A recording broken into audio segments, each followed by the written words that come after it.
You look like Janet from Poetic Justice. Don't she?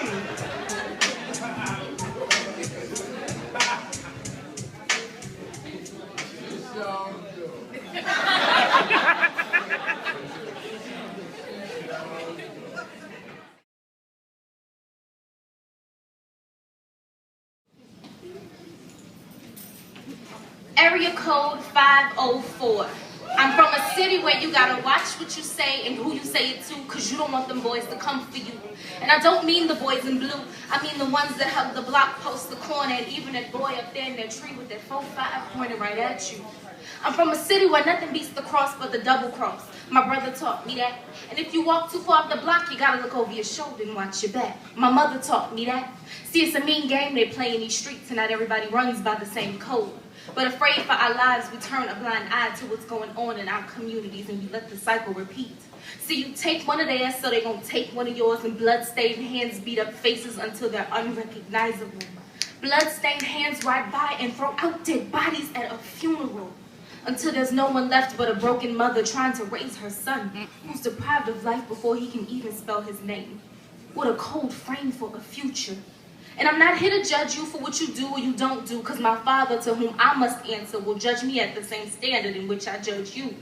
So I'd rather be a good witness to his grace, mercy, and forgiveness. See, because the only man that's holding you back is the one that's on the inside of you.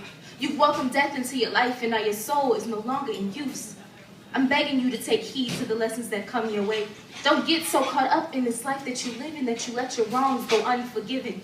Because this ain't no movie role. He can't yell cut and you can't rewind. There's no edit to this story. There's no edit to this story. Because this ain't no movie role. There's no such thing as take two. Take two. What if the height of our power was determined by the darkness of our skin? What if we started talking about real made men and not real niggas and kingpins, because we know what happens to them? New jails pop up every day, taking majority of our minority and placing them in general population. We got to get better at our relations. Crabs in a barrel. We were taught to be that way. But now that we know better, do we have to stay that way? But back to our relationships. We got to build strong ones like the boats that carried us across the water when we were chained to our brother. No choice back then but to stand and work with your brother. Families were torn apart by force. Now we got free will and we still doing the same. Still looking for somebody to blame. You may have not heard me then, so I'ma say it again. The only man that's holding you back is the one that's on the inside of you. Because what's in my mind is mine, and I think it's about time that we take it back. Each one teach one. What happened to that? This day and age, everybody all self-centered, walking around like I ain't got time for all that. 8,765 hours a year for each one that we're alive. What you mean you ain't got time for that? 8,765 hours a year for each one that we're alive. You see, life isn't too short. We just wait too long to live it. Each one of us a gift to this world, and I think it's about time that we give it.